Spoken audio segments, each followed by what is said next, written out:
Pra në edukimin tënë, në moralin tënë, në atë lidhjen tënë që ti e ke me Zotin tënë, që në çdo namaz ti ndjenje me Allahun ta kesh më të fuqishme se namazin që ka e kalove.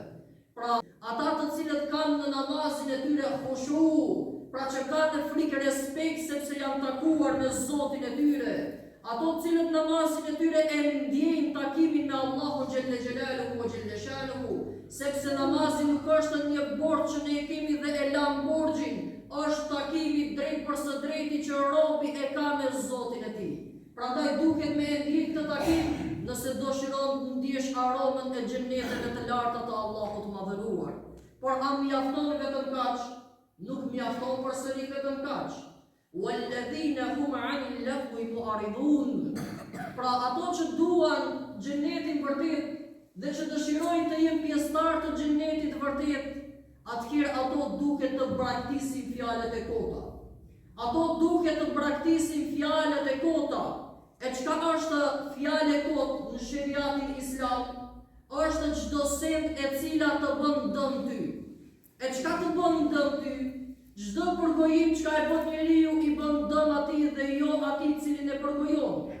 Çdo thashethem që bën njeriu për dikë e dëmton këtë çka e bën dhe jo atij cilit ja bën. Çdo shpifje çka e bën njeriu me jetin se ta dëmtoj tjetrin, ai vetëm se e ka dëmtuar veten e tij, por se ka dëmtuar atë çka e ka shpif. Çkado që bën njeriu pra në mënyrë që mendon se dëmton të tjerët, ai vetëm se dëmton veten e tij. E kjo është anil lahwi mu'aridun. Nëse dëshiron të ndjesh aromat e xheneteve të Zotit të madhëruar, duhet praktisish këto fjalë të cilat janë të kota. E të merresh me gjëra serioze, të bësh biseda serioze, ku në to ka halli i shoqërisë, problemet e shoqërisë, dertat e shoqërisë, që janë të shumta që neve ndonjëherë në vend se të merremi me ato probleme, ne drejtojmë gishtin për ta ceduar, për ta dëmtuar, për ta fjalosur dikë tjetër. Kemi plot njerëz sot që për fat të keq, mezi presin të marrin ndonjë lajm të keq për dikë në mënyrë që t'ja bëjmë fjalët atij. Mezi presin që të kuptojnë diçka të keqe për familjen e dikujt, në mënyrë se ju qenë tem tani për të biseduar, e bëjmë gjitologun, e bëjmë analistin e përkryer për t'i dhënë zgjidhje dikujt në familjen e tij, ndërkohë që ndoshta mund kemi 100 probleme në familjet tona.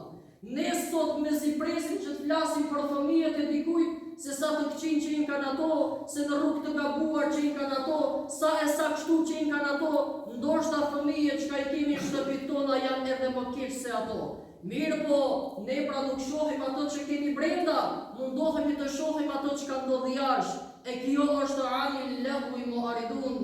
Mos u merr me gjëra të kota, mos u merr me biseda të kota, sepse këto biseda nuk të ndihmojnë në zgjidhje të problemit, përkundrazi të bëjnë mëkatar para Allahut të madhëruar, dhe këto biseda bëhen pengesë jotja për të ndjerë aromat e xheneteve të Zotit xhelle xhelaluhu o xhelle shanuhu.